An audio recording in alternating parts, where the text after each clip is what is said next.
성경의 땅 그곳에서 우리가 왜 이 시간을 갖느냐 하면 우리가 조금 더 하나님 말씀에 가까이 다가서고 또 말씀의 깊이 가운데에 나아가는 데 있어서 그동안에 혹시 걸림돌이 됐을 법한 지명과 사람 이름들을 살펴보면서 하나님 말씀이 멀리 있는 것이 아니고 친숙하고 익숙한 그런 곳이다 라는 지명 개념으로 우리가 살펴보고 있습니다. 한번 따라서 하겠습니다. 하나님 말씀은 재미있고 맛이 있고 배부르다. 네, 하나님 말씀은 은혜롭지만 그 은혜로움이 우리에게 즐거움을 줍니다. 그 즐거움을 가지고 있는 우리들이 그 말씀을 대할 때에, 말씀을 먹을 때에 그 말씀이 정말 달고 맛있게 되는 줄 믿습니다. 맛있으면 배부르게 먹지요. 여러분 어떻습니까? 내가 좋아하고 맛있는 음식이 있으면 그것을 이렇게 내가 먹고 싶은 마음이 생기고 또 먹고 싶은 마음이 생길 뿐만 아니라 먹으면 많이 먹게 되고 배부르게 먹게 됩니다. 배부르게 먹으면 키도 자라고 또 살도 찌게 되죠. 우리 육신은 많이 먹으면 성인병 걸린다, 이렇게 배가 나오고 성인병 걸리고 안 좋아진다, 건강이 나쁘다라고 하는데요. 하나님 말씀은 아무리 드셔도 병 안 걸립니다. 많이 안 드셔서 문제죠. 그러니까 많이 드셔서 우리가 건강한 신앙생활을 그렇게 살아냈으면 좋겠습니다. 하나님께서 바라시는 것이 바로 그것입니다. 말씀을 가까이 하는 것이지요. 말씀을 가까이 함에 있어서 혹 우리가 지도나 그런 것들이 이렇게 친숙하지 않을 수 있어요. 그래서 매주 제가 지도를 이렇게 먼저 시작하면서 딱 보여드리는 이유가 바로 그렇습니다. 이렇게 생겼구나. 물론 성경이나 성경 앞뒤에 보면 이렇게 참고 자료로 이렇게 나오게 되는데 그럼에도 불구하고 제가 그냥 지도를 계속 보여드리는 이유는 조금 친해지자, 가까워지자. 많이 보면 볼수록 친해지고 정 들잖아요. 우리도 좋아하지 않은 사람들도 자꾸 보면 미운 정이라고 정이 생깁니다. 그래서 우리가 하나님 말씀이 미운 정은 아니잖아요. 그렇죠? 하나님 말씀이 우리에게는 정말 필요한 것이고 이 세상을 살아내는 데에 정말 중요한 영의 양식이기 때문에 그 말씀을 대하는 우리의 심령, 우리의 마음이 조금 남달라야 되겠다라는 그런 마음을 갖습니다. 그래서 이렇게 지도를 보여드리는 이유도 바로 그런 이유고요.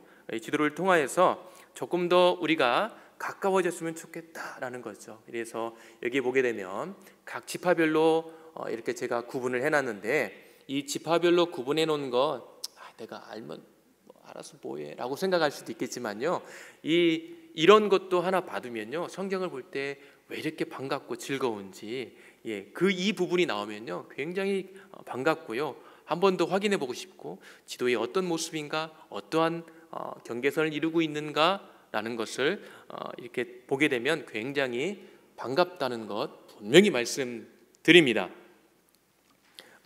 루벤, 갓, 므낫세 반지파, 시몬, 유다, 베냐민, 단, 에브라임, 므낫세 반지파, 이사갈, 스불론, 납달리, 아셀 지파 등 이 지파 구분도 이렇게 잘 구분하셔서 보시면 좋겠고요.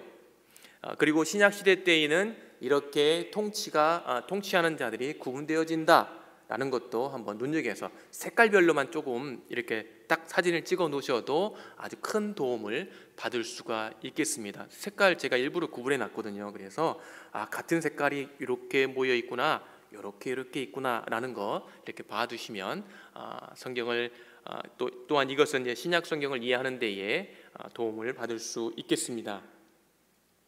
내가 신학생도 아닌데 이런 거 해야 돼? 신학생 아니어도 하나님 말씀 봐야 되지 않나요? 그죠?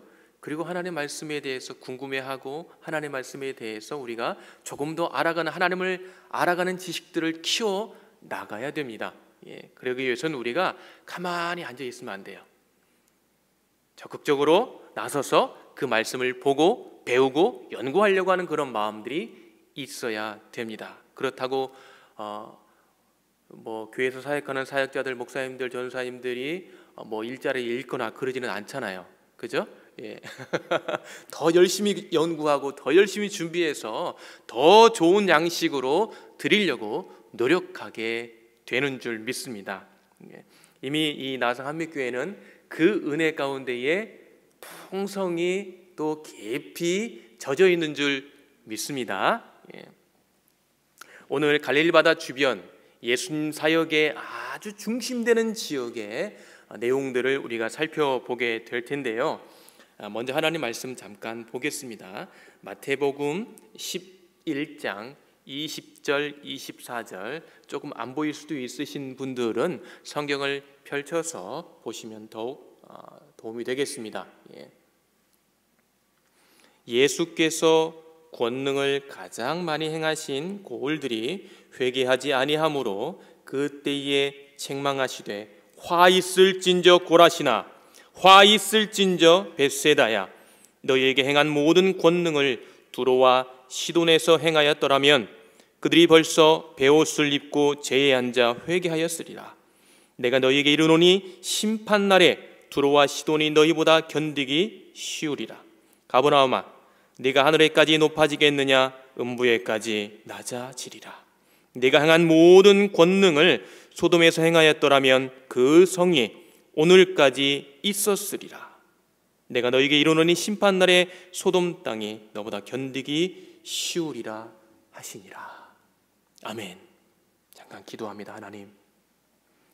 하나님 말씀이 왜 이렇게 우리에게 가까이 다가오려고 하고 계시는지, 그것은 바로 그것을 통하여서 하나님의 뜻을 발견하게 하기 위한 하나님의 크신 사랑인 것을 고백합니다.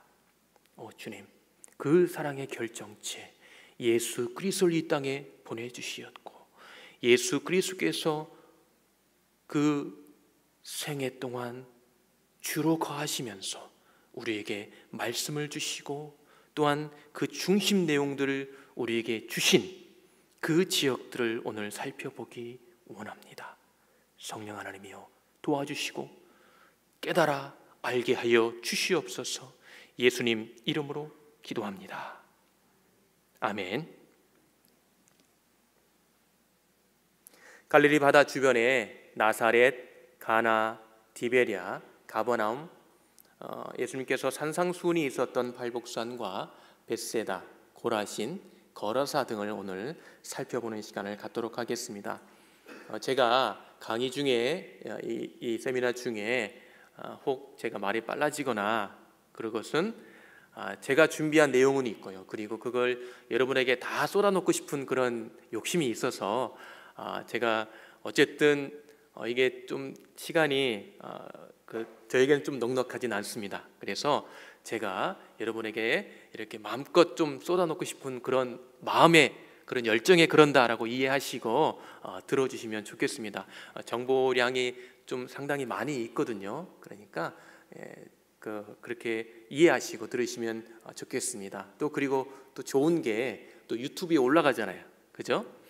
또 못 들은 것, 또 빠뜨린 것, 또 놓친 거 있으면 유튜브를 통해서 이렇게 확인하시면 더 좋을 것 같습니다.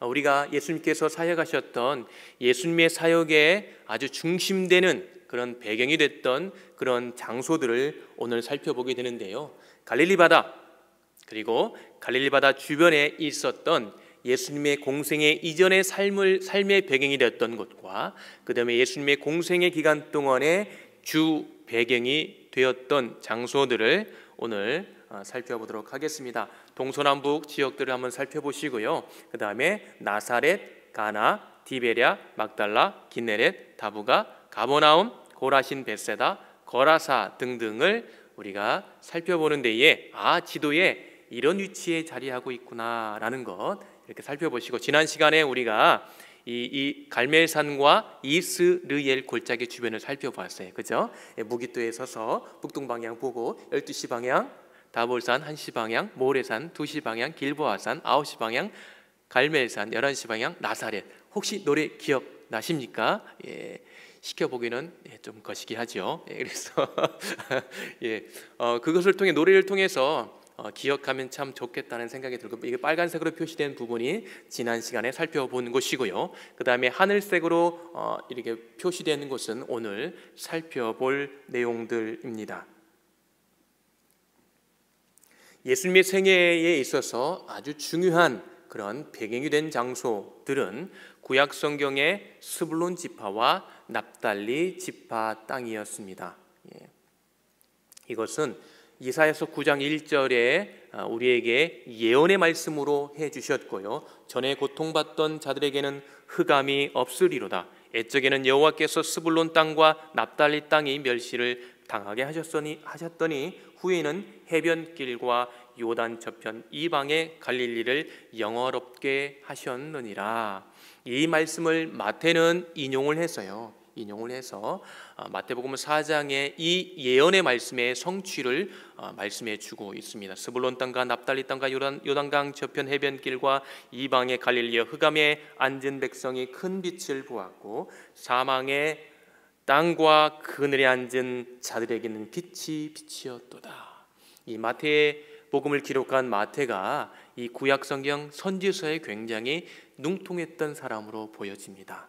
그리고 이 구약 성경 선지서에 기록되어진 메시아의 활동에 대한 메시아가 어떤 일을 하시게 될 것인 거에 대한 그리고 확실한 이해와 그 다음에 그 이해를 바탕으로 이 마태복음을 기록하고 있다는 것을 알 수 있습니다. 물론 하나님께서 계시로 그에게 말씀하여 주시고 그 계시의 내용들을 이 마태복음을 통하여 기록하고 있는 건 분명합니다. 그런데 하나님께서 그가 가지고 있는 능력, 그가 가지고 있는 것 모든 것 활용하셔서 이렇게 기록해 주셨는데, 그것은 그가 가지고 있었던 구약에 능통했던 그의 능력을 하나님께서 이 말씀을 기록하는 데에 사용하셨다라는 것 우리가 기억해 두면 좋을 것 같습니다. 그래서 구약 성경에 기록한 그 예언의 말씀의 배경이 된 곳, 바로 해변길, 우리가 도로 첫 시간에 우리가 살펴봤는데 해변길, 족장의 길, 왕의 큰 길 우리가 살펴봤어요. 그 중에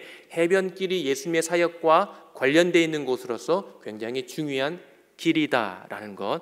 이곳은 무역로이기도 하고요. 그 다음에 전쟁의 침입로이기도 하고 군인들이 이렇게 이동했던 곳, 상인들이 이동했던 그런 아주 중요한 길입니다. 고대 중근동 지역에서 중요하게 사용했던 길이고요. 그 길에 있는 구약 성경 각 지파에 나누어졌던 스불론 지파, 납달리 지파와 관련돼 있는 예수님의 사역의 배경에 대해서 말씀해 주고 있는 것입니다. 예수님 공생애 이전의 삶은 대부분 다 스불론 지파 땅 지역에서 이루어졌었습니다. 그 스불론 지파 땅의 중심이 되었던 곳이 바로 예수님의 생애에서 말씀드리는 거예요. 나사렛이었죠. 그 다음에 공생의 기간 동안에는 납달리 지파 땅 지역에서 예수님께서 활동을 하셨습니다. 그리고 그 납달리 지파 땅에서 아주 중요한 역할을 했던 장소가 바로 가버나움입니다. 그래서 우리가 기억할 것은 스불론 땅, 납달리 땅 이렇게 기억하시면 좋을 것 같습니다. 다 같이 따라서 하겠습니다. 예수님 공생애 이전 스불론, 예수님 공생의 기간 동안 납달리, 이렇게 기억하시고 이 스불론과 납달리를 관통하는 길이 바로 해변길이죠. 이 길을 표현하는 것은 사람의 이동로, 예수님의 이동로와 이렇게 겹치는 부분들이 있고 이 길과 관련되어 있어서 예수님의 사역이 이루어질 것에 대한 말씀을 해 주신 것입니다. 먼저 첫 번째로 우리가 살펴볼 곳은 나사렛. 나사렛. 예수님께서 태어난 곳은 어딜까요? 그렇죠, 베들레헴이에요. 예수님께서 자라신 곳은 어딜까요? 나사렛. 그렇습니다. 이야, 우리 나성한미교회 정말 성경의 지식이 헷갈릴 수 있거든요. 나사렛에서 예수님이 태어나신 곳 어디예요? 그러면 나사렛이요 그렇게 말을 할 수도 있어요. 그런데 예수님이 태어나신 곳은 베들레헴이시고 그 다음에 예수님께서 자라신 곳은 바로 나사렛입니다. 나사렛. 예수님 시대 때는 아주 자그마한 동네였어요. 예수님 시대 때는 아주 자그마한 동네였는데 150명에서 한 400명 정도가 살았던 그런 자그마한 동네였다고 합니다. 그런데 지금은 2019년도 기준으로 77,445명이 살고 있다고 기록해 주고 있습니다. 굉장히 큰 도시가 되었습니다. 얼마 전까 20년 전까지만 해도 이곳의 기독교 인구가 한 80% 이상이었어요. 물론 이제 구교가 대부분인데요. 그런데 지금은 그곳의 분쟁 때문에 기독교인들이 많이 떠나서 50% 이하로 지금 떨어졌다라고 이야기를 하고 있습니다. 화면에 보이는 곳이 바로 나사렛이라는 그런 도시이고요. 지금 이제 도시가 됐죠.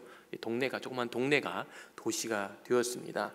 예수님 공생애 이전에, 예수님께서 공생애 이전에 삶을 사셨던 유년기와 청소년기, 그 다음에 청년기의 시간들을 보냈던 곳이 바로 이 나사렛이고요. 또 이곳을 성경은 뭐라고 기록하고 있냐면 본동네, 본동네, His own town 그렇게 표현하고 있어요. 마치 고향으로 이렇게 표현하고 있는데요.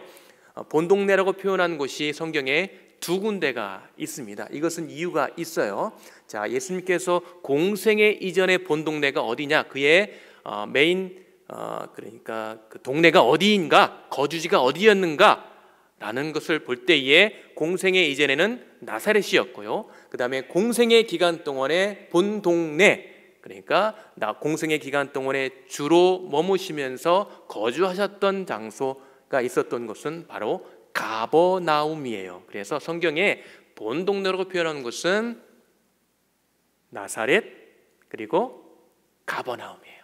그래서 나사렛은 공생애 이전 본동네, 가버나움은 공생애 기간 동안의 본동네, 그렇게 성경은 기록하고 있고요. 이 나사렛에서 또 예수님을 배척한 사건들이 이렇게 사건을 이렇게 기록해 주고 있습니다. 누가복음, 마태복음, 마가복음에 이렇게 기록해 주고 있습니다.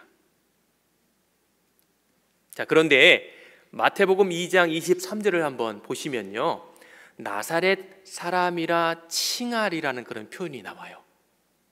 자, 그러면 혹시 구약 성경에 이런 말이 어디에 나올까요? 직접적으로 구약 성경 아무리 찾아봐도 이 내용은 나오지 않습니다. 그러면 지금 마음속에 이런 마음이 듭니다. 지금 무슨 말씀하시는 겁니까? 성경 말씀을 믿지 않는다는 겁니까? 라고 지금 그런 표정으로 보고 계시는 것 같은데요. 네, 제가 아까 잠깐 말씀드렸을 때에 마태가 구약 성경에 이 선지서에 능통한 사람이라고 제가 말씀드렸습니다. 그래서 이 마태가 기록하고 있는 나사렛 사람이라 칭하리라 한 이 부분은 보니까 이사야서 11장 1절과 관련되어 있는 것으로 보여집니다. 그래서 그 이사야서 11장 1절에 보게 되면 이새의 줄기에서 한 싹이 나며 그 뿌리에서 한 가지가 나서 결실할 것이요 라고 그렇게 기록해 주고 있습니다. 여기에 보면 한 가지가 나서라는 그런 표현이 나오는데 히브리어로 넷제르라는 그런 단어가 사용됐어요. 히브리어 잘 모르셔도 됩니다. 그런데 이런 단어가 있대요. 넷제르라는 이 단어가 있는데요. 이 넷제르라는 이 단어가 바로 나사렛이라는 단어하고 똑같은 어근을 가지고 있는 단어입니다. 그래서 지금 이 나사렛이라는 그 단어, 그 동네의 히브리어로는 나츠라트, 그 다음에 나제레트라고 이렇게 불려집니다. 그리고 여기 보면 나사렛 사람이라 칭하리라는 이 말은 히브리어 보면 나츠리라는 그런 말이에요. 나츠리, 나사렛 사람, 나사렛 남자를 의미하는 거거든요. 나츠리라는 그런 의미로 구약 성경에 이사야서 11장 1절에 나와 있는 이 말씀을 가지고 이 말씀을 이렇게 해석해서 마태가 이렇게 해석해서 이 말씀을 기록해 주고 있는 것입니다. 그래서 이 나사렛 넷젤이라는 이 단어에서 지금 이스라엘에선 예수 믿는 사람들을 뭐라고 부르냐면 노쓰리라고 부릅니다. 노쓰리. 저 노쓰림, 복수는 노쓰림이고 노쓰리라고 부르는데 그게 사실은 조금 비하하는 이름이에요. 그러니까 표현이에요. 우리 한국말로 표현하면 예수쟁이들 뭐 그런 의미예요. 예수쟁이들. 예. 저는 예수쟁이 좋은 말이라고 생각합니다. 우리를 전문가로 생각하고 있다는 거거든요. 예수 믿는 전문가, 쟁이가 전문가예요. 그거 아시죠? 예, 전문가예요. 우리가 예수 믿는 전문가입니다. 예, 우리를 이제 그렇게 비하해서 표현해 주고 있지만 어찌됐든 그들이 예수님을 믿는 나사렛 예수를 믿고 따르는 자들이라는 그런 표현으로 우리를 그렇게 노쓰리라는 그런 표현으로 하고 있습니다. 그래서 이 말씀을 통해서 볼 때에 이게 이사야서 11장 1절에 나오는 말씀에 근거해서 우리에게 이렇게 기록해 주셨구나, 계시의 언어로 우리에게 주셨구나라고 우리가 그렇게 기억하면 좋겠습니다. 이제 화면에 보시면 나사렛의 전경이 보이는데요. 지금 절벽산이라는 곳에서 제가 촬영을 했습니다. 촬영을 해서 지금 보면 나사렛이라는 이 동네가 상당히 동네라는 개념보다는 도시 개념으로 이해가 되겠지요. 산 위에 이렇게 동네가 형성되어 있고 지금 손가락으로 가리키고 있는 것은 갈멜산을 가리키고 있습니다. 그리고 이 나사렛 안에는 수태고지 교회, 예수님 청년 교회, 그런 교회 등등이 자리하고 있습니다. 그래서 예수님께서 자라시며 유년 시기를 보내시고 또 그리고 그곳에서 먼저 수태가 돼야죠. 잉태가 되고 그 다음에 베들레헴에 가서 나시고 애굽으로 피신하셨다가 다시 오신 곳이 바로 나사렛입니다. 그래서 이 나사렛에서 예수님께서 어린 시절을 보내셨다라는 것 너무나도 잘 알고 계시는 내용이죠. 그래서 나사렛, 스불론 땅 지역, 예수님께서 어린 시절을 보내셨던 곳, 예수님의 공생애 이전의 거주 지역라고 이렇게 기억하시면 좋을 것 같습니다. 자, 나사렛에서 다음 행선지는 바로 가나입니다. 다 같이 가나. 네, 가나. 이 아프리카 가나가 아니에요. 가나 초콜릿 그게 가나가 아니고요. 성경에 가나라고 하는 곳인데요. 지금 이곳은 크파르칸나라고 불려지는 장소입니다. 아랍 사람들이 모여 사는 곳인데 이곳에 가다 보면 중간에 한 동네가, 참고로 말씀드리면 한 동네가 있는데 그 동네가 가드헤벨이라는 동네가 있어요. 성경시대 때 이제 지금 다른 이름으로 사용되고 있지만 가드헤벨이라는 그런 동네가 있는데 이 가드헤벨이 누구의 고향이냐면 바로 요나의 고향입니다. 지난주에 우리 욥바 했죠. 욥바의 그 요나가 등장하는 지지난주죠. 첫 시간에 욥바를 했는데 거기 그 욥바의 그 요나가 등장을 하는데 그 요나의 고향이 바로 가드헤벨입니다. 요나서에는 가드헤벨이 나오지 않고요. 열왕기하 14장 25절에 자세하게 그의 고향과 그 다음에 그의 가문에 대해서 이야기를 해주고 있습니다. 거기에서 이제 나사렛에서 직선거리로 6km 떨어진 곳에 북쪽편에 자리하고 있는 곳이 바로 가나인데요. 걸어서 간다면 약 7.6km, 마일로 표현하면 4.7마일 정도. 제가 이거 다 이렇게 표시를 해봤어요. 그러니까 구글로 다 해봤으니까 이 수치는 다 믿으셔도 됩니다. 제가 대충 된 게 아니고요.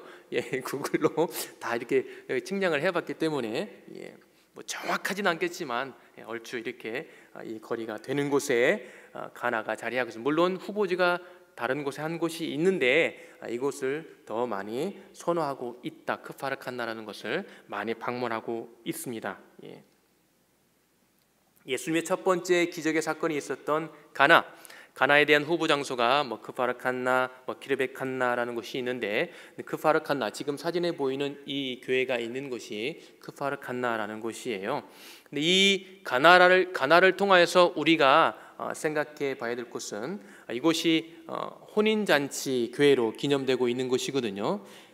그런데 사실 혼인잔치가 사실은 메인은 아니죠. 물론 이 다른 어떤 그 영적인 의미가 있는데 이것을 통하여서 예수님의 존재, 예수님의 정체성을 지금 드러내 보이시고 계시는데 이 요한복음 2장의 말씀을 통하여서 예수님의 첫 번째 기적의 사건을 보여주셨습니다. 그곳이 어디라고요? 가나. 예, 가나. 이 가나 하면 저는 생각나는 게 다른 찬양도 있지만 제가 이제 주일학교 사역을 할 때에 불렀던 찬양이 있습니다. 그 찬양이 뭐냐면 혹시 아시는지 모르겠어요. 예수님이 말씀하시니 물이 변하여 포도주 됐네. 예수님이 말씀하시니 물이 변하여 포도주 됐네. 예수님 예수님 나에게도 말씀하셔서 새롭게 변화시켜 주소서. 예, 이 찬양이 저는 신학적으로 너무 기가 막히게 만든 찬양이라고 생각을 합니다. 예. 우리는 때로 성경을 볼 때에 기적에 이렇게 초점을 맞출 때가 참 많이 있습니다. 그런데 이 찬양에 보게 되면 예수님이 말씀하시니, 전제 조건이 그거예요. 예수님이 말씀하시니, 그리고 그 말씀에 순종하여 그 행위를 행하면 그게 그 가운데에 기적이 일어난다는 것을 우리에게 보여주고 있는 겁니다. 중요한 것은 예수님이 말씀하시는 것. 그 말씀에 우리가 초점을 맞추고 그 말씀에 우리의 시선이 맞춰질 때에 우리의 삶의 현장에 기적이 일어나는 것입니다. 비잔틴 시대 때의 배경을 가지고 있는 이 지하의 그런 터 위에다가 이 교회를 만들어서, 그리고 5세기 때에 이 지역에 있었던 돌 항아리가 발견되기도 했었고요. 이것을 통해서 이곳이 크파르 칸나, 성경시대 때 가나로 이해되어지고 있고요. 현재도 이름을 가나라고 부르는 그런 이유가 바로 그런 역사적 배경을 가지고 있기 때문일 것입니다. 여기에 보게 되면 헬라어 보면 어렵지만 거기 이제 한국말로 표현하면 그 번역을 해보면 거기에 보면 가득하게 하라, 예수님께서 말씀하시는 명령하시거든요. 가득하게 하라, 예수님이 말씀하시는 거예요. 말씀이 뭔지예요. 그러면 그 말씀이 뭐예요? 순종. 예, 순종. 그 종들이 어떻게 했어요? 하인들이 그들이 가득하게 했다. 돌항아리에 물이 가득하게 했다. 그게 내 머리로 이해가 되든 되지 않든 우선 순종할 것을 예수님께서 요구하고 계시는 거죠. 예, 순종하라. 가득하게 하라. 그러니까 뭐였어요? 하인이 그대로 하인들이 가득하게 했습니다. 이 가나 이 동네, 또 그리고 이 가나에서의 일어났던 예수 그리스도의 물이 변하여 포도주된 이 사건을 통하여서 우리가 받아야 될 교훈은 뭐냐면, 이 기적에 집중하는 것이 아니고 그 기적 이전에 있었던 말씀을 듣고 말씀을 들어 순종하는 그런 삶을 통하여서 삶의 현장이 그런 삶을 살아갈 때에 우리는 우리의 믿음이, 우리의 신앙이 자라고 그 현장에 기적이 일어나게 될 줄로 믿습니다.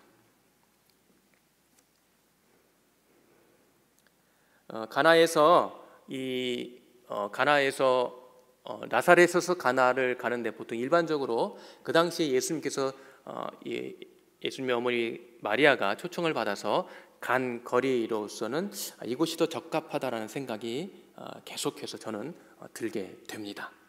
자, 이 나사렛과 가나를 거쳐서 동쪽으로 이제 이동을 하게 되면 뭐가 나오냐면 바로 납달리 지파 땅과 관련되어 있는 갈릴리 바다가 나옵니다. 뭐가 나온다고요?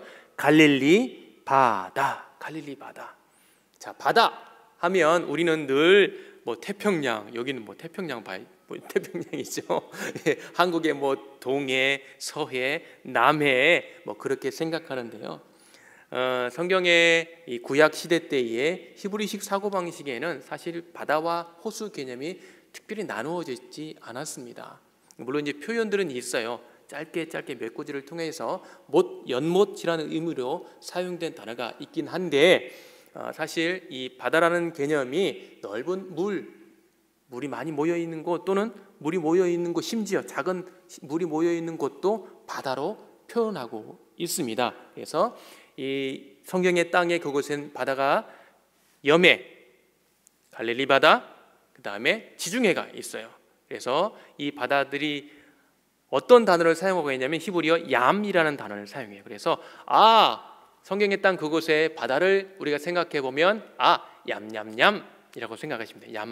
야마멜라흐, 하얌하 갈릴, 야마티콘 뭐 그런 단어를 사용해서 다 얌얌얌 다 들어가요. 그래서 다 같이 냠냠냠. 자, 이스라엘 바다 냠냠냠.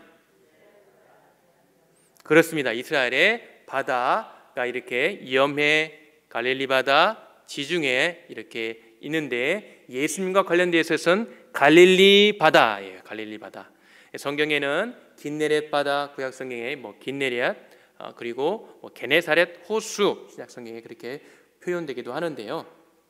키뇨르라는 이 모양이 어때요? 위에서 이게 보면 어때요? 하프 모양 닮았어요. 하프 모양. 예, 악기 하프 모양. 예, 이게 키뇨르라는 단어가 바로 하프라는 뜻이에요. 하프. 그래서 그 모양에서 그 단어에서 온 이름으로 생각되어집니다. 또한 신약 성경 시대 때는 디베리아 바다라고 표현되기도 했습니다. 예수님의 공생애의 주요 무대인 이 갈릴리 바다를 살펴보게 되면 이 갈릴리 바다에 예수님께서 주로 이동하시면서 방문하셨던 곳들은 유대인들이 보통 있었던 장소들이에요. 이게 노란색으로 표현된 곳 헤롯 안디바 통치 지역이고요. 붉은색으로 표현된 곳 헤롯 빌립의 통치 지역이고, 그 다음에 초록색은 데가볼리 지역인데요. 그건 이방 지역이나 다름없는 곳이에요. 그래서 예수님께서 주로 활동하셨던 것은 서쪽과 북쪽에 집중되어 있었고, 그 중에 북쪽에 더 집중되어져 있었습니다. 그리고 이 동쪽에는 보통 이방인들이나 유대교 신앙이 없는 사람들이 살고 있었습니다. 이 동쪽 지역에는. 그런데 그럼에도 불구하고 예수님은 예외적으로 유대인들이 살고 있었던 동네를 벗어나서 이방인이 살고 있는 곳까지도 이동을 하셔서 사역을 하셨어요. 그곳이 거라사라는 곳이에요. 오늘 살펴보게 될 겁니다. 그래서 예수님과 갈릴리 사역을 우리가 노래로 한번 생각해 보고 또 익히면 좋겠다라는 생각이 들어서요. 디베리아 그 8시 방향의 그 가버나움을 12시 방향으로 생각을 하고요. 가버나움을 12시 방향으로 생각하고 8시 방향에 디베리아가 있고, 그 다음에 9시 방향에 막달라가 있고 자리하고 있고요. 조금 올라가서 한 10시 방향에 긴네렛, 구약 성경과 관련되어 있는 그런 장소로 우리가 기억해 두시면 좋을 것 같고요.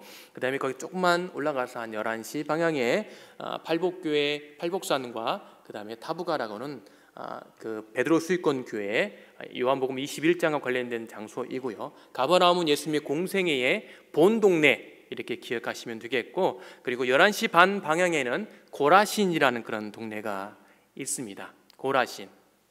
이 고라신에 대한 기사는 그렇게 성경에 많이 나오지는 않습니다. 책망의 장소로 등장을 하고요.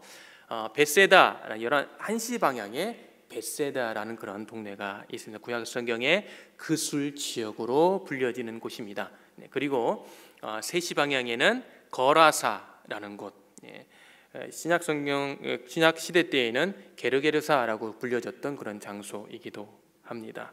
이렇게 우리가 예수님과 관련되어 있는 갈릴리 바다의 사역을 우리가 기억할 때에 예수님과 갈릴리 바다 오전 근무 기억하시면 돼요. 우선 오전 근무 8시에서 1시 방향, 가버나움을 이렇게 갈릴리 바다에 서가지고요 8시 방향에서 1시 방향을 이렇게 그 사이에서 예수님께서 주로 활동하셨다. 몇 시에서 몇 시요? 8시에서 1시 방향. 그래서 오전 근무라고 생각하시면 돼요. 그런데 예외적으로 3시, 오후 3시에도 오후 3시 방향에 거라사에 3시에 가신 게 아니고요. 예, 3시 방향에 있는 거라사에 가셔서 활동하셨다라고 그렇게 기억해 놓으시면 좋을 것 같아요. 그래서 제가 노래로 한번 만들어 봤어요. 제가 이 노래를 할 때 제일 민망스럽습니다. 지난 시간에는 뭐 그나마 그래도 동요풍이라서 좀 그런데요. 제가 이 노래를 약간 죄송합니다만 이 교회 분위기에 맞을지 모르겠는데 좀 트로풍으로 제가 만들었어요. 요즘 트롯이 대세잖아요. 예, 예.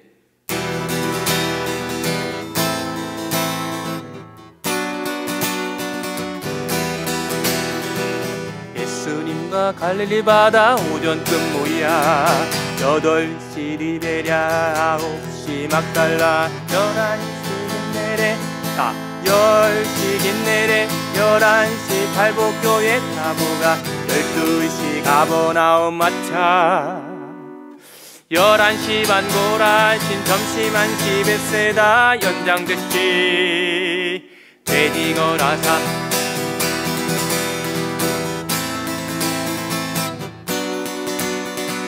다시 한번요. 예수님과 갈릴리 바다 오전 근무야 8시 리베랴 9시 막달라 10시 긴네레 11시 발복교회 타부가 12시 가버나움 마차 11시 반 고라신 점심 1시 베세다 연장됐시 돼지거라사 이렇게 준비를 했습니다. 노래로 기억해 두시면 잘 안 들렸는지 모르겠는데 그래도 노래로 기억해 두시면 나중에 혹시 방문할 기회나 아니면 성경을 볼 때에 이 방향에 그 동네가 있었지, 이 방향에 이 동네가 있었지라고 기억할 수 있을 것 같습니다. 그래서 그 노래에 맞게 여러분들이 기억하시면 좋을 것 같아요. 그래서 예수님과 갈릴리 바다 오전 근무야 라고 하면서 8시 방향 해서 디베랴, 그 다음에 9시 방향 막달라, 10시 방향 긴네레, 11시 방향 팔복교회 타부가, 12시 방향 가버나움.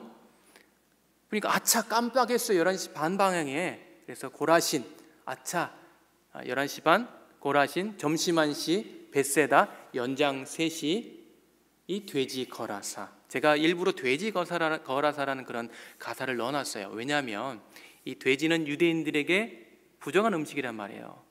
부정한 거예요. 그러니까 유대인과 관련이 없는 장소라는 것을 우리가 기억하라고 제가 돼지 거라사라고 그렇게 넣어놨습니다. 민망하니까 얼른 내려놔야죠. 예수님과 갈릴리 바다 오전 근무를 그렇게 기억하시면 되겠고요. 여기 지금 예수님께서 사역하셨던 그 사복음서의 내용들을 보게 되면 참 복잡해요. 건너편으로 가셨다, 건너편으로 가셨다, 건너편으로 가셨다는 내용들이 얼마나 많은지 모릅니다. 어디에서 건너편으로 갔다는 건지 이렇게 좀 헷갈리긴 하는데요. 그래도 우리가 이런 그런 틀을 좀 잡아두면 복음서를 보는 데에 많은 도움을 받을 수 있을 거라고 보여집니다. 갈릴리 바다 북쪽에서 바라본 그 전경을 보게 되면요, 이렇게 지금 북쪽 팔복산에서 지금 갈릴리 바다 전체를 한번 조망해 보았습니다. 뭐 남북 길이가 23km, 그 다음에 동서 길이가 13km, 둘레가 50km가 넘는 그러한 아주 넓은 호수입니다. 생각보다 넓은 호수입니다.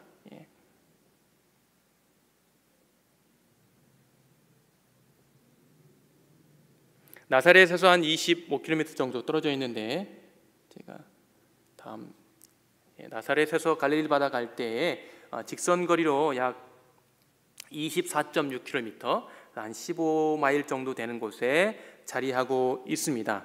이곳에 이 디베랴라는 그런 도시가 있는데요. 디베랴.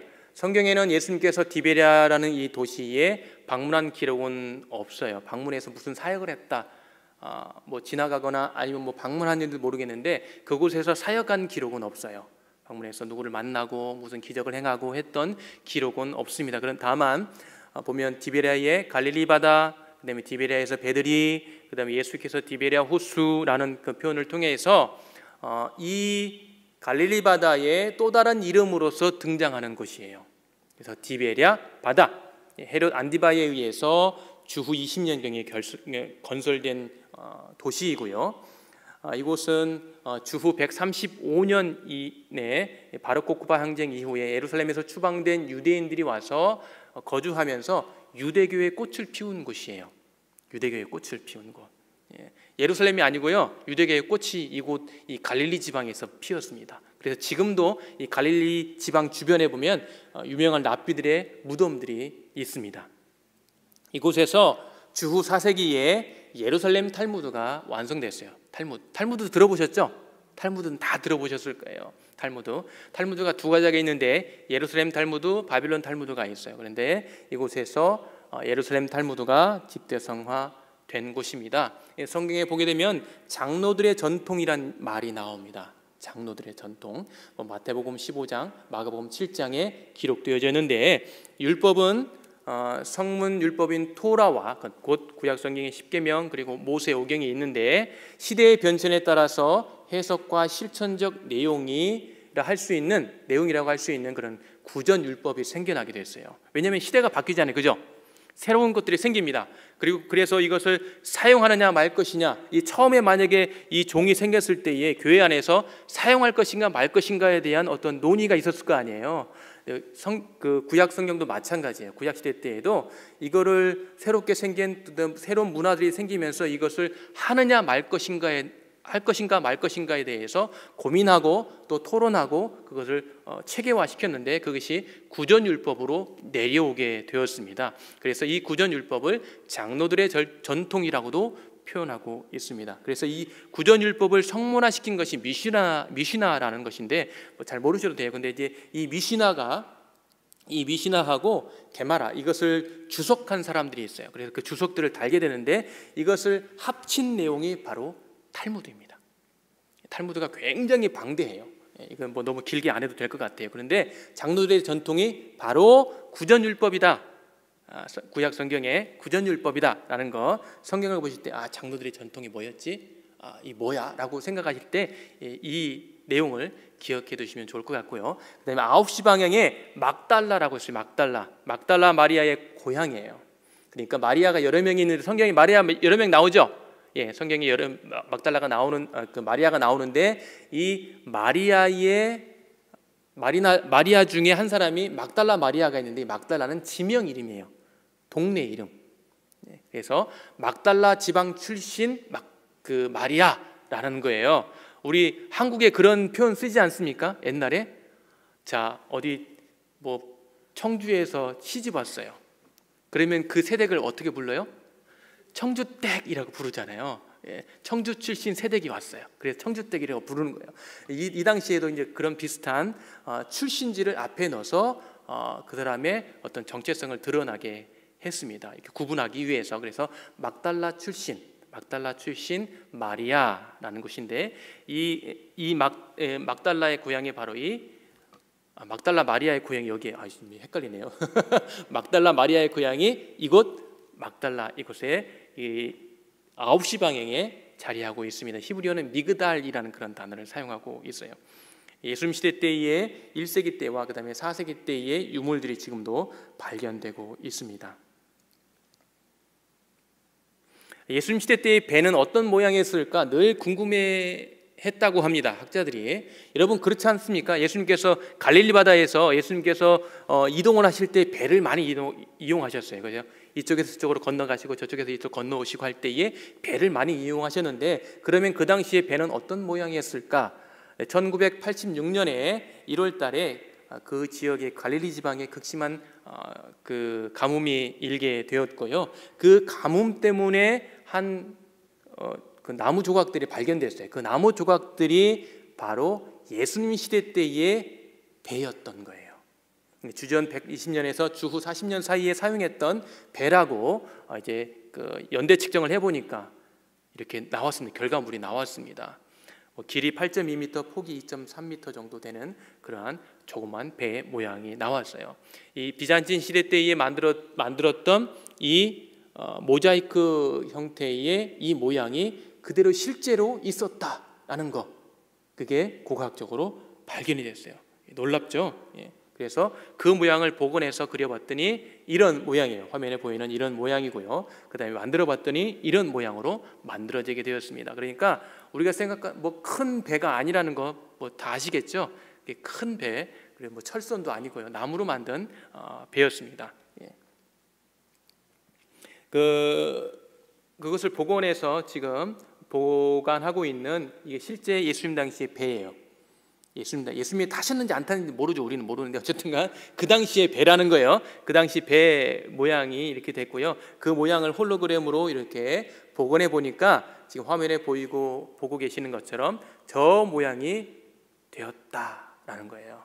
그래서 최근에 최근 작년인가요? 저기 뉴욕 쪽에서 예수님에 관련된 뮤지컬을 한 3일 정도 무료로 보여줬던 그런 때가 있었는데 그때의 이 모양을 가지고 와서 그대로 그 모양대로 만들었다고 합니다. 그 뮤지컬을 만들기 위해서. 그러니까 고증이 확실한 그런 뮤지컬이었죠. 그리고 11시 방향에 팔복교회 타부가라는 곳이 있는데 타부가라는 말은 성경에 나오지 않습니다. 그런데 이곳에서 예수님의 사역과 산상수훈과 관련되어 있는 장소 팔복교회, 팔복산이 자리하고 있습니다. 화면에 보시는 것처럼 예쁜 교회가 만들어져 있고요. 마태복음 5장에서 7장에 나와 있는 산상수훈이 있었던 곳이고 4세기 때에 처음으로 교회가 세워졌고 그 다음에 7세기 때에 페르시아의 침공으로 파괴되기도 했습니다. 재밌는 게 지금 이 교회가 이탈리아의 그 무솔리니의 후원을 받아서 만든 교회입니다. 갈릴리 바다에서 한 175m 높이에 있고 지중해에서 마이너스 35m에 위치하고 있는 지금 이 갈릴리 바다는요 지중해 해수면보다 더 밑에 내려가 있어요. 굉장히 낮은 213m까지 마이너스 213m까지 밑으로 내려가게 됩니다. 팔복교회 하면 생각나는 찬양이 이 찬양인데요. 오늘 그냥 이 가사가 있다라는 거 그냥 그렇게 넘어가도록 하겠습니다. 다른 시간이 좀 많으면 우리 찬양도 불러보고 할 텐데 다음 기회에 여러분 이 찬양 찾아보셔서 한번 불러보시면 팔복교회 생각하시면서 이 찬양을 불러보시면 좋겠습니다. 심령이 가난한 자는 복이 있나니 천국이 저희 것이며 예수님께서 정말 예수님의 설교에 정수를 보여주신 이 팔복의 내용들을 우리가 기억해 보시면서 이 찬양을 불러보셔도 좋을 것 같습니다. 갈릴리 바다에서 바라보게 되면 저렇게 골란 고원이 동쪽에 자리하고 있고요. 그 다음에 남쪽 서쪽 지역에 디베리아라는 그런 도시가 자리하고 있습니다. 그리고 이 갈릴리 바다가 생각보다는 굉장히 넓다라는 그런 생각을 갖게 되실 겁니다. 그리고 그 밑에 내려오면 타부가라는 곳이 있는데요. 타부가는 헵타페곤이라는 7개의 샘이 있다는 헬라어를 이렇게 아랍어로 이렇게 바꾸어진 음가가 바로 타부가라는 그런 이름을 갖고 있어요. 이 타부가라는 곳은 예수님의 오병이어 기념교회와 그다음 베드로 수유권 교회가 있는 곳인데요. 오병이어 기적은 사실 이 장소는 아니고요. 조금 베세다에 있는 빈들로 성경은 기록해주고 있습니다. 그래서 북쪽 지역에서 이 기적은 일어났을 것으로 보여지고요. 이곳은 기념교회로 예수님의 오병이어의 기념을 하고 있는 교회가 자리하고 있습니다. 4세기 때 세워진 교회가 지금 자리하고 있고 그곳에 복원하여서 지금의 모습을 가지고 있습니다. 이곳에 유명한 것은 오병이어 모자이크가 아주 유명하죠. 여기 보면 사진에 잘 안 보일 거예요. 물고기가 몇 마리고 보리떡이 몇 개인지 보면 물고기 2마리, 그 다음에 보리떡은 가시적으로 한 4개밖에 안 보여요. 그러면 하나는 어디 갔을까라고 생각하는데 하나는 예수님께서 들고 축사하시고 계신다는 그런 의미로 해석을 하더라고요. 예수님께서 축사하심으로 기적이 일어나거든요. 예수님께서 축사하심으로 기적이 일어나는 것입니다.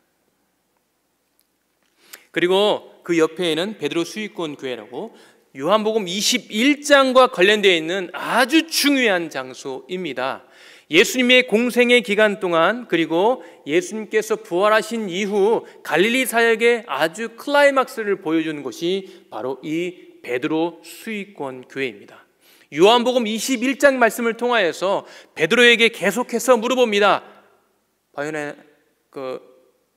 요한의 아들 시몬아, 네가 나를 사랑하느냐라고 물어보십니다. 그러면 베드로가 어떻게 대답합니까? 네, 내가 주님을 사랑합니다. 첫 번째 물어봅니다. 두 번째 물어봅니다. 세 번째 물어보니까 베드로가 고민해요. 이건 뭐지? 왜 이렇게 계속 물어보시는 거야? 나 지금 신문하시는 건가? 라고 고민하는지 모르겠어요. 고민했어요. 네, 내가 주님을 사랑하는지 주님 아시지 않습니까?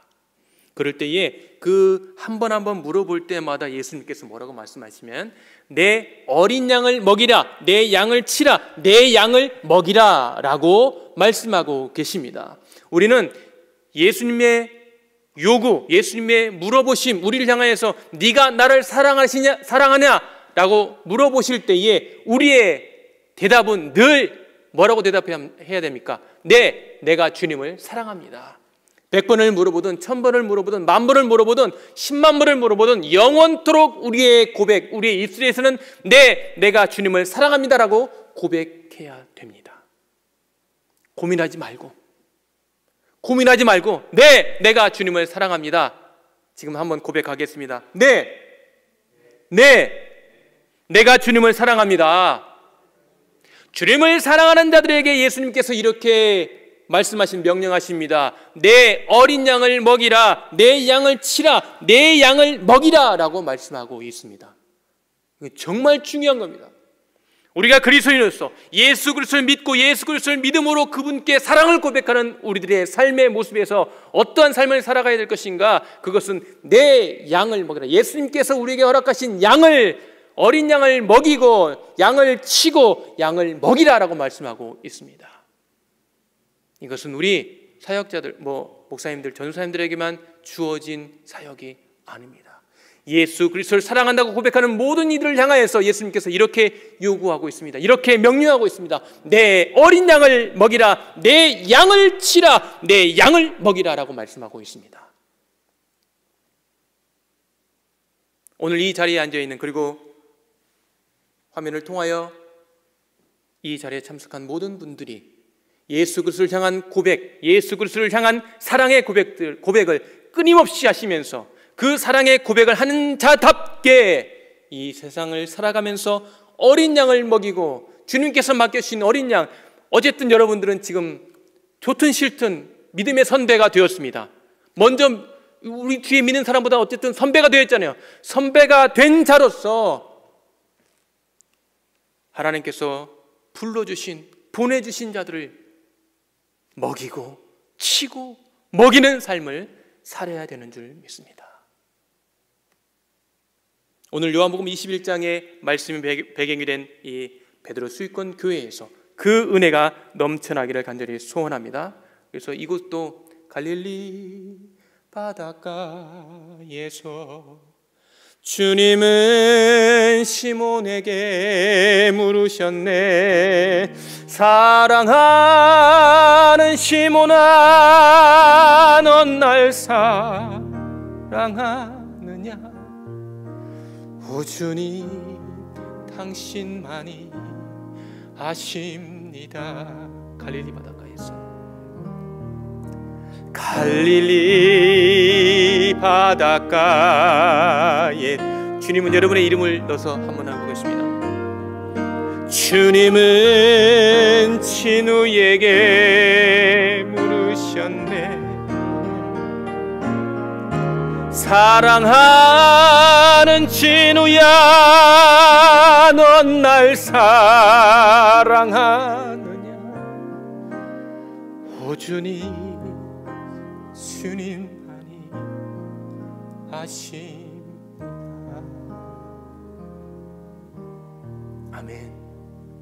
우리의 신앙의 고백이 이렇게 늘 새로운 신앙의 고백이 넘쳐나기를 소원합니다.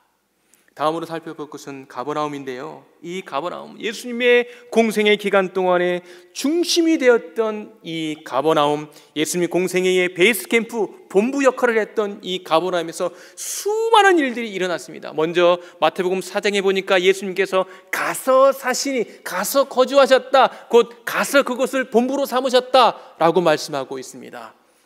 마태복음 9장에는 이곳을 본동네라고 표현하고 있고요. 베드로의 집이 있었던 곳입니다. 베드로의 장모의 열병을 고치는 것이었고요. 베드로의 고향은 어딘지 아시오 혹시? 베드로의 고향 가버나움일까요? 아니에요. 베드로의 고향은 벳세다입니다. 그럼 안드레의 고향은 어딜까요? 벳세다입니다. 같이 나와야 돼요. 왜냐하면 베드로하고 안드레는 형제예요. 그러니까 고향이 같을 수밖에 없죠. 그리고 동양인이 있어요. 같은 고향이 빌립이에요. 제자 빌립이 벳세다 지역 출신입니다. 그래서 장가를 왔어요. 가버나움으로. 베드로가 장가를 온 거예요. 가버나움으로. 이게 사실 통치자가 다릅니다. 벳세다 통치자, 그 다음에 가버나움 통치자가 달라요. 가버나움은 헤롯 안디바고요. 벳세다는 빌립이 통치하는 지역이에요. 이민 온 거예요. 가까운 거리여도요 이민 왔어요. 그리고 이 가버나움에서 수많은 기적들이 일어났고 그 기적 중에 마가복음 2장에 보니까 지붕 뚫고 아래로 그 사건이 있습니다. 혹시 기억하십니까?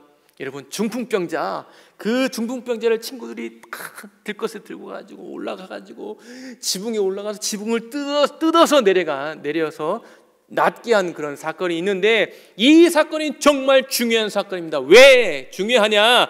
그 사건을 통해서 죄가 무엇인지, 그리고 죄를 사할 권세가 누구에게 있는지 보여주는 말씀이에요. 예수님께서 이 중풍병자를 향해서 자, 다 나았으니까 가, 그렇게 먼저 말씀하지 않았습니다. 거기에 이렇게 말씀하십니다. 네 죄가 사함을 받았다 라고 말씀하십니다. 위험한 발언이었어요. 그런데 그렇게 말씀하셨습니다. 그리고 난 다음에 그가 나와서 일어나서 들것을 들고 가게 하시는 그 사건인데, 그 사건을 통해서 죄를 사하는 권세가 누구에게 있는지, 인자 예수 그리스도에게 있음을 확실하게 보여주는 사건이 바로 이 가버나움의 지붕 뚫고 아래로 사건입니다. 옛날에 있었잖아요. 지붕 뚫고 하이킹인가 그런 우리 한국에 그 드라마가 있었는데, 지붕 뚫고 아래래요. 이거는 지붕 뚫고 아래로. 여러 사건들이 일어났던 이 가버나움의 이 가옥 구조가 이렇게 생겼고요. 그 다음에 물론 이게 튼튼해 보이지만요, 쉽게 뜯을 수가 있어요. 이 천장이 보면 지붕이 이런 식으로 되어 있어요. 갈대나 종려나무 가지로 이렇게 되어 있어요. 이거 복원한 거거든요. 재현한 거예요. 나사렛 지역에 재현한 건데, 그러니까 어떻게 지붕을 뜯을 수 있어? 라고 생각할 수 있겠지만 그 당시에는 가능했다라는 거. 이 가버나움에서 이 갈릴리 바다의 핵심 사역인 예수님께서 이 갈릴리 바다에서 사역을 하시면서 많은 이적들을 행하셨는데, 가장 중요한 예수 그리스도의 메시지의 핵심은 무엇이냐? 바로 회개입니다. 회개. 그래서 제가 처음에 말씀을 읽을 때에 마태복음 11장에 나와 있는 말씀을 읽었습니다. 11장 20절에 보니까 예수께서 권능을 가장 많이 행하신 고울들이 그들이 회개하지 아니함으로 회개가 중요하다는 것을 말씀을 통하여 보여주고 있는 거예요.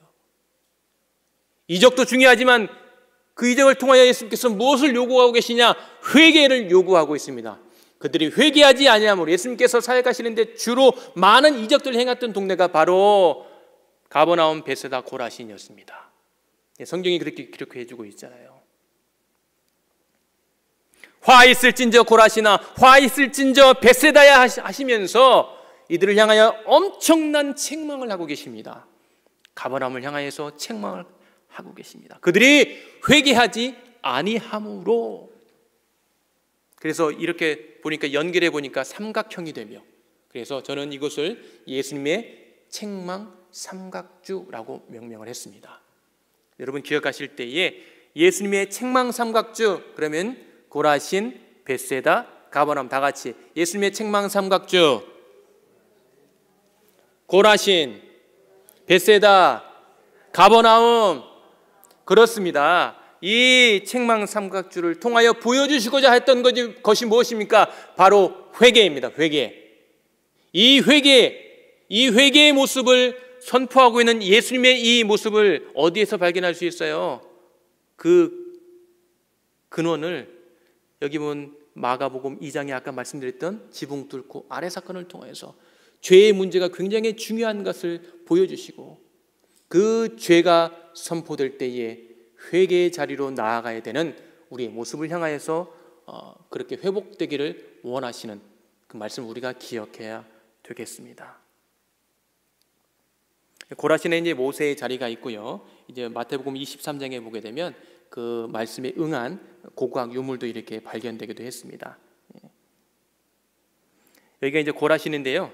이 고라신을 제가 이제 자료를 좀 참고를 해서 제가 좀 보여드리는데, 거기에 그곳에 이제 회당도 있고 검은색 돌로 되어진 그런 건물들이 많아요. 그게 현무암이거든요.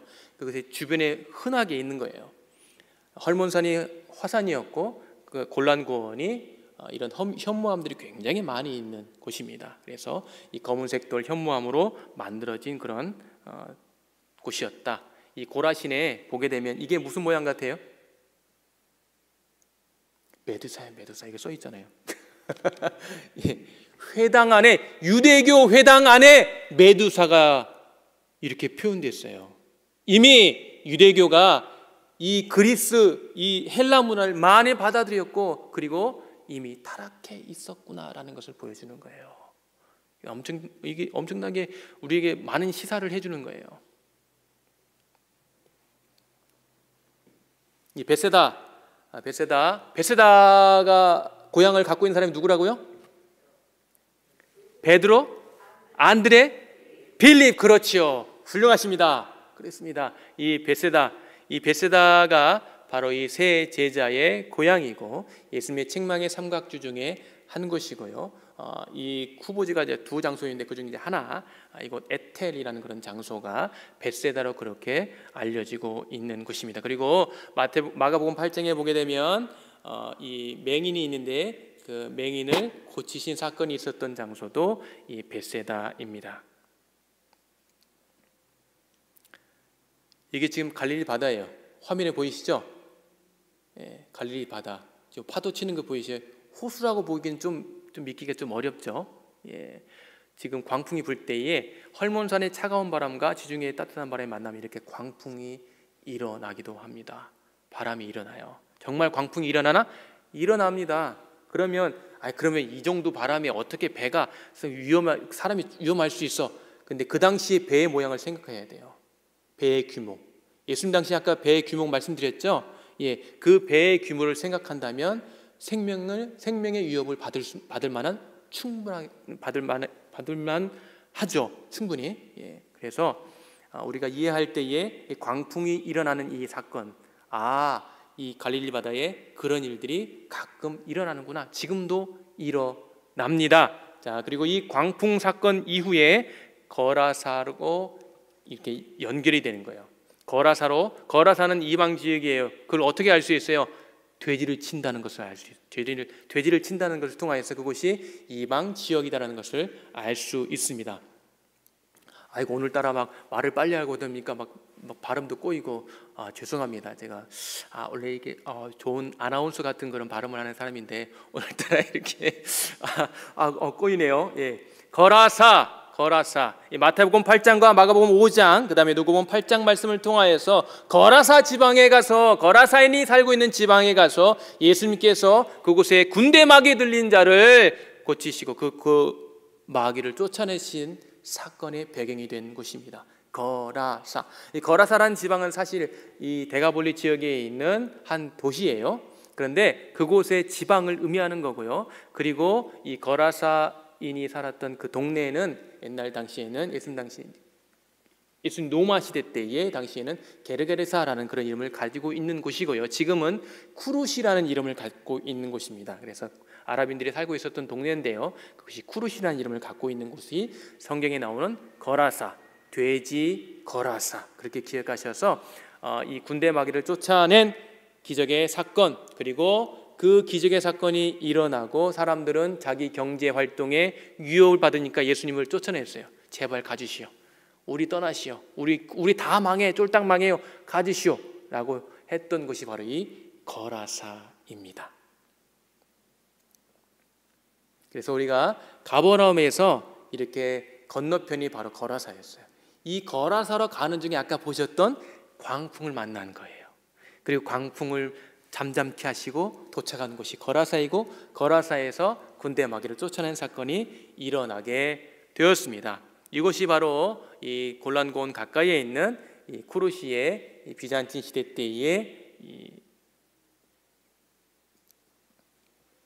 유적지가 발견된 곳이고요.